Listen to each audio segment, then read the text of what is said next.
I recently became the victim of my wife's infidelity 2 years ago, and it totally destroyed my family. I'm a 31-year-old male and my wife is a 27-year-old. For this, I will refer to my wife as Deidre and to myself as Dave. We have 2 kids, a daughter age 4 and a son age 2. I'll call them Sammy and Timmy. We got married nearly 6 years ago. I'm not going to get specific about my line of work, but let's just say I have a good job. My wife and I met in her final semester of college, and we got married 13 months later. She followed me to the East Coast, where I worked for 4 years and where our kids were born. Earlier in the year, I was given a promotional opportunity to run one of our offices located within 15 minutes of both our hometowns. Deidre and I were excited to move back home, especially after having kids, and our parents were overjoyed. Both my parents and her mother still live in the area, as does my younger brother. Deidre's dad passed away before I met her. Our families were of course excited to have the 2 of us back home, but were really excited about being able to see their grandkids on the regular.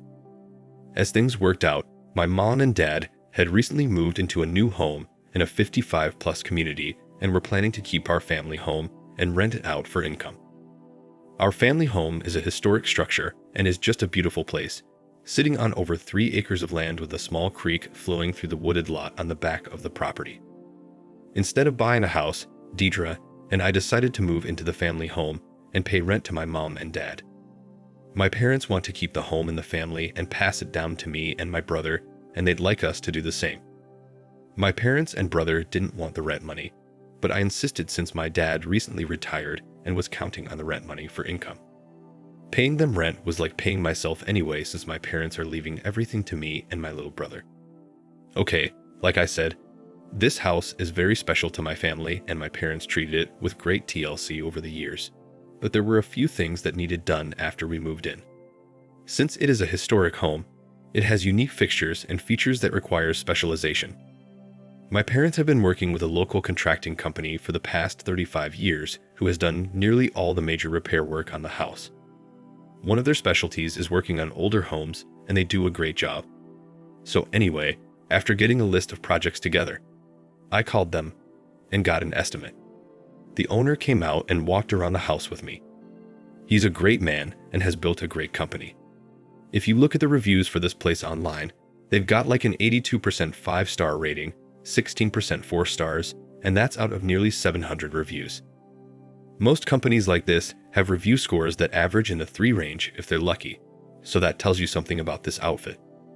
A couple weeks after getting the estimate, the company started the repairs. They moved quickly and always had the project area cleaned up at the end of the day. My wife and I were very pleased with their work and professionalism. The work was primarily done by 3 of their craftsmen, but one guy in particular completed most of the projects on our home. Let's call him Brock for this posting. Brock was a very personable and polite guy that was about my age. My daughter referred to Brock as the window man as she saw him through our second-story windows while he was working out on a ladder. All repairs were completed on time, and we were now settled in at the house. My wife and kids loved the place, and I loved my new job. Everything was going well until I had an innocent conversation with my daughter. My wife had gone shopping with her mom and my mom, and I was watching the kids. We were playing out back, and my daughter was running all over the place, and when she got tired, she jumped up on my lap. We were just talking generally, and then out of the blue she looked at me and said, "I saw mommy napping with the window man." Now, before we go any further, let me state my daughter is a highly gifted child. I know all parents feel that way about their kids, but with her it's true. She is highly gifted. Everyone who meets her immediately recognizes it. Her doctors recognized it, and we had her tested before we moved, and she scored one of the highest scores the clinic had ever seen for a 4-year-old. So I knew what she was telling me was very likely factual, although there was a possibility this could have been something she made up, as she does have a remarkable imagination. I was shocked and asked her to repeat it, and she told me the same thing she just said. I asked her to tell me what happened and how she saw them. She said my wife put Timmy and her down for their afternoon nap. Sammy said Timmy dropped his binky behind his bed and was crying for her to get it, but she couldn't reach it, so she went looking for her mom. I asked her if she called mommy, and she said no. She said she walked over to our bedroom door and opened it and then called Mommy. I asked her what she saw, and she said Mommy jumped up out of bed with a blanket wrapped around her and ran over and kissed her and then took her by the hand to get the binky and to tuck them back in. I said, "Where did you see the window man?" She said he was lying on Daddy's side of the bed. Hearing this hurt so bad, but I didn't want to show emotion, so I said, "He was?" She said yes. I then asked her what happened next.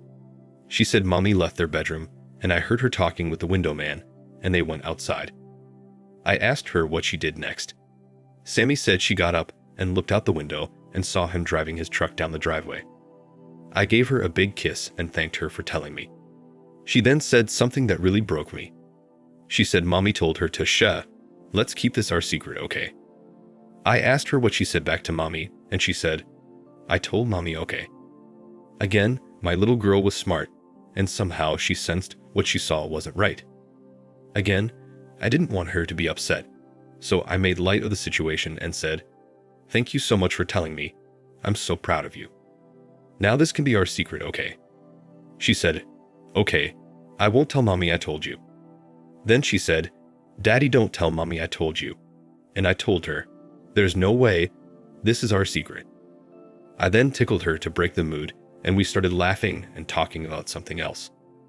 I could tell this secret my wife asked her to keep was really upsetting my daughter, and after telling me, I think she felt relieved. My wife came home with our moms in tow, and she summoned me to come inside with her while our moms went out on the back porch to watch Sammy and Timmy. When I got outside, my wife showed me a gift she bought for Sammy. It was a gift Sammy picked out for her birthday, which is not until October. I asked why she bought it now, and she said she wanted to give it to her now. This was surprising as Sammy wasn't asking about this gift and was not expecting it until her birthday. Also, my wife and I have a clear understanding with Sammy of when she will get large gifts. She knows it's only on her birthday and Christmas, and she accepts this, and like I said, she has never mentioned the gift again since she chose it a couple months ago. My wife justified the purchase saying, "She's such a great kid and has been so good lately, I wanted to reward her." I hope you're not mad. I told her I wasn't mad, but I immediately sensed this was a bribe of sorts for Sammy to keep my wife's secret. When my wife gave Sammy the gift, Sammy was concerned and said, "I wasn't supposed to get this until my birthday.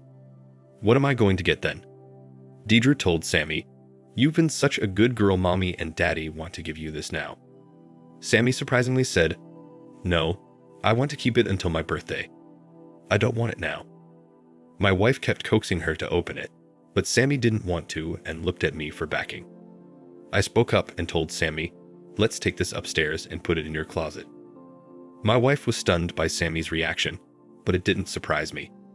Like I said, she's very smart, and she didn't want that gift until her birthday. We took the gift upstairs to her closet, and she seemed relieved to not have to open it.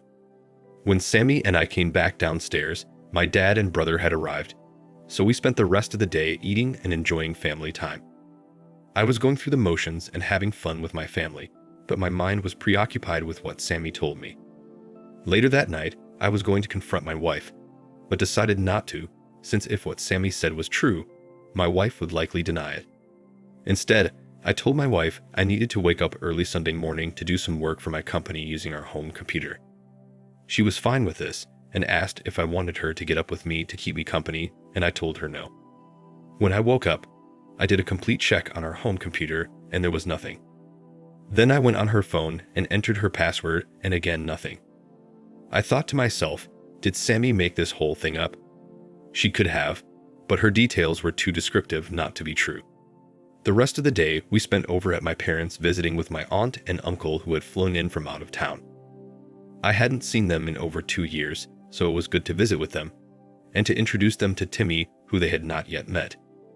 We had a great day, and everything appeared to be normal with Deidre. She was her ever-loving self and showed no signs of anything.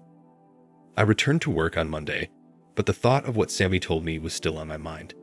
So several times during the day, I drove over past my home to alleviate my suspicion. I did the same thing on Tuesday and then again on Wednesday. There was nothing, but I just had a strong feeling Sammy was right. I thought of hiring a private investigator, but instead I decided to buy a camera system at Best Buy. I installed the camera system when Deidre and Sammy were out attending an evening event at our local nature center, and I was home watching Timmy. I placed a camera outside near the garage looking down the driveway, a second camera in the living room, and the third camera in our master bedroom. I placed each camera where they could not be seen unless your eyes somehow stumbled upon them. I was concerned, however, that my wife may notice the camera in our bedroom. Though it was up on the crown molding and completely blended in, as our crown molding is white with black trim, it was in sight if you were laying on your back looking straight at it. I turned the system on when I left for work every day and turned it off before I arrived home. Since my wife and kids don't spend much time in the living room, our bedroom, or on the driveway during the day, they did not set the cameras off much. When the cameras are triggered, I receive a text alert. Everything was normal until the following Tuesday at 1:46 p.m. when I got an alert from the driveway unit. When I checked, I saw a truck from the contracting company coming up the drive. I then saw Brock get out, walk up to my front door, open it, and go in. I next got an alert from the living room camera, and there I saw my wife kissing Brock. Worst fears confirmed, Sammy was right. With this, I rushed out to my car and started heading toward my house. On the way, I called my mom and told her what was happening and asked her to meet me at my house as soon as possible. My brother, aunt, and uncle were also there, and I told her to bring them. On the way over, I spoke with them on the phone. By this time, I had gotten an alert from the bedroom and knew what was likely happening there. I was really upset but held it together, giving instructions to my family. I told my mom and aunt I wanted them to take the children outside when I confronted Deidre. I then asked my uncle and brother if they could accompany me in my bedroom when I confronted Deidre. I explained I wanted them as witnesses and to prevent me from doing something violent. They readily agreed. We parked on the driveway down from the house, blocking Brock's truck in, and walked up to the front door. The door was unlocked, and we all entered the house. Our bedroom is on the back of the house, so there was no chance the cheater saw or heard us approaching. I led the way with my brother and uncle right behind me, and my mom and aunt behind him. The noise from the bedroom drowned out any noise we were making walking up the stairs and down the hall to the bedroom. My heart was beating out of my chest at this point. I motioned for my mom and aunt to go past us to the kids' room. I then looked at my uncle and brother and asked if they were ready, and they nodded yes, and with that I opened the door and walked in. My wife screamed, "Oh no, oh my God." And with that, Brock dismounted and fell back on the floor, started apologizing and reaching for his clothes. I had my phone out and was filming and said nothing. I just stood there in silence, moving my phone camera back and forth. Brock continued apologizing and getting dressed, while my wife had the sheets pulled up to her face and was crying, saying, "This wasn't supposed to happen.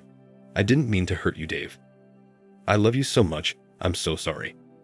After a couple minutes, Brock was fully dressed and sat on the floor with his hands covering his face and was continuing to apologize while my wife kept crying and apologizing.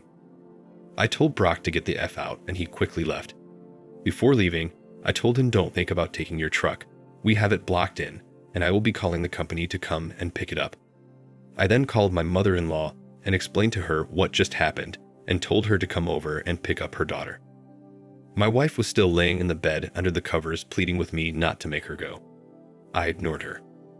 My mother-in-law arrived shortly thereafter, and when she did, my uncle, brother, and I left the bedroom. I then heard my mother-in-law yelling at my wife as she sobbed. To my surprise, my wife left the house without incident. When she left, she rushed out with her head down crying and didn't say anything. I think she was in a total state of shock and was also highly embarrassed. My mother-in-law apologized to me, gave me a big hug and kiss, and told me she loved me. After they left, I went out back to see my kids and then called the contracting company. After I explained the reason for my call, they put me through to the owner's cell phone. He apologized profusely and said he would see to it that his company did everything they could to make this up to me. I thanked him and ended the call. About an hour later, the company dropped by with someone to pick up the truck. Brock was nowhere in sight. The following Monday, I took the day off and met with a lawyer to start divorce proceedings. I also secured an attorney from the same firm to handle the situation with the contracting company. While I respect the owner and the company he's built, I want to receive some level of compensation for the damage their employee inflicted on me and my family. From that day, I didn't speak a word to my wife. She's called and texted me nonstop, apologizing, begging forgiveness, and asking me for a second chance, but that's not happening. Against the advice of my attorney, I've moved all my wife's stuff out and had my brother and a friend of his take it to her mother's house. The way I got things working was that my wife and her mom come to my house at 6:30 a.m. Her mom comes in and my wife waits in the car until I leave for the office, then she goes in. I work until 5 o'clock and then head out to grab dinner at a restaurant, and then come home at 6:30 p.m. My wife and her mother have dinner with the kids before I arrive back home. When I'm about 5 minutes out from the house, I call my mother-in-law to advise her. My wife then goes out to the car while her mom stays in the house with the kids. When I arrive, I ignore my wife sitting in the car and go straight in the house. I usually talk to my mother-in-law for a few minutes to recap the day before she leaves.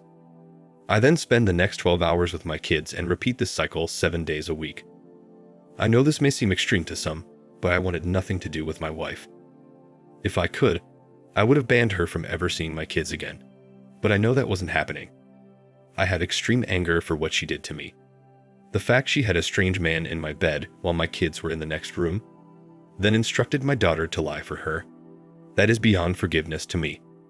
I instructed my lawyer to go for full custody, but she said we would not get it, but we do have a shot of getting 50-50 custody, with my home being designated as the child's primary home. My wife continued to have the mindset that she was going to win me back somehow and kept coming up with new things to offer me, thinking that will sway me. She came up with the idea that I could have a one-sided open relationship with as many partners as I wanted, but she would still remain faithful and would sign a post-nup agreement with those stipulations. She started seeing a therapist 3 times a week and had her mom convinced that she went temporarily insane for a couple weeks, and that was why she cheated. This is a crock of BS. Of course, she knew exactly what she was doing. I've since read that the claim of temporary insanity is a ploy women sometimes use to try to excuse their cheating. I didn't buy any of that, and I didn't speak a word to her. My mother-in-law asked me several times if there was any way I could forgive and reconcile with her daughter. I love my mother-in-law and didn't want to get into a discussion with her, so I just told her that I could not. As for the idea of my wife being sorry, I do believe she was sorry. Sorry for herself, that is, and sorry she got caught. I think in her twisted mind, she thought betting Brock was okay as long as she did not let our relationship suffer. She had the nerve to send me an email explaining how even during the affair, she always gave me 100% of herself, including 100% of her body. As time went, I remained focused on getting divorced as quickly as possible. She grew more and more desperate as she tried daily to talk to me, but I only communicated via email and only about our children. When she brought the subject of our relationship, I simply replied each time that our marriage was over and that we will only have a co-parenting relationship. Well, fast forward a few months later, and I finally divorced Deidre. The process, however, was much more difficult than anticipated and was filled with drama, which delayed the final proceedings. My mother-in-law told me that she started talking about ending it all and saying if she didn't have me, she wouldn't want to live. My mother-in-law asked if I could speak to her, and I resisted, but eventually met with her in the presence of my mother-in-law and my mother. In the meeting, Deidre elaborated on how sorry she was and told me everything she was willing to do for me if I just give her a chance. She kept asking me to just give her 6 months so she could prove herself. I let her go on until she was talked out, and when she was finished, I told her that I no longer see her as a romantic partner and was not interested in any form of reconciliation, even if it was just for one day. After this meeting, her mom told me she became deeply depressed and stopped going out of the house. In fact, my mother-in-law would come over at 6:30 a.m. when I left for work. She would dress the kids and fix them their breakfast, then take them back to her house to be with Deidre. She said Deidre was withdrawn from them and spent most of the day in her room crying and pining for me. My daughter noticed and asked me why mommy was crying all the time. This was very upsetting to her and to my son Timmy, although he is young enough where he doesn't notice as much. I explained to Sammy that mommy and I are living in separate houses now.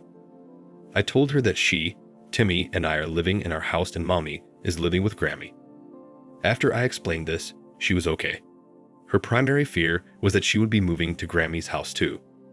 She loves her Grammy and her mom, of course, but I think she loves me more. She was worried about moving out of our house and leaving me in her room and the creek where she likes to play. I told her that would never happen. After hearing this, she was fine. The drama with Deidre didn't stop there though. As the date for our final divorce hearing grew closer, Deidre became more desperate and was calling and texting me multiple times per day while I was working, reiterating all the things she will do for me and how I would be the happiest man in the world if I'd stay with her, and she'd promised me that. I'm paraphrasing now, but you get the picture. Well, the day before the hearing, I got a call from my mother-in-law informing me that Deidre was rushed to the hospital by ambulance. They thought she was having a heart attack. She was admitted and tests were run. In the end, it was determined that she was suffering from severe dehydration. Her mom told me she hadn't eaten anything for the past 3 days, but said she was drinking water. Apparently, she wasn't and got severely dehydrated. I think she did this purposely to delay the final divorce hearing. Well, her shenanigans worked as the hearing was delayed until after the first month of the year, then was delayed again due to weather. Finally, in early March, the hearing took place and I was granted a divorce. Overall, I think I made up pretty well, all things considered. We are in an at-fault state, and I have video proof of Deidre's cheating. The videos were not necessary, though, as Deidre and her attorney gave a full written confession to the judge. In terms of the division of assets, I ended up keeping nearly 63% as the judge allowed me to retain everything I brought into the marriage. Even so, Deidre ended up getting $71,000 from me as well as child support, but no alimony. Like I said, I made out pretty well, but the idea of paying child support to her just burns me. We split custody 50-50 with my home being the primary home. I'm paying my 50% and also paying her 50%. How is this fair? Shouldn't she have to contribute? The court system seems to be totally rigged against fathers. So that's where we are today. We still have the same 6:30 a.m. to 6:30 p.m. arrangement 7 days a week, and it's working well, especially for my kids as they get to see both parents every day. I'm back on speaking terms with my ex, but only about our children. If she asks me how I'm doing, I just redirect her and say let's keep it to the kids. Now to answer a question I've gotten from many respondents here. Have I told anyone else of the conversation I had with Sammy where she told me mommy was napping with a window man? The answer is no, and I don't plan to. At least not any time in the foreseeable future. I promised Sammy that was our secret and that it will remain. As for Sammy, I may end up telling her in 20 or 30 years, but for now, I hope she has completely forgotten whatever she saw. She has never mentioned it to me again and seems as active and happy as ever, so I don't plan on discussing it with her again. That's the end of my story. Not a happy ending, but just about as good as you can get considering the circumstances. Dave. Thank you for watching. Like, comment, and subscribe if you enjoyed the video. Until next time, I'll see you again. Take care.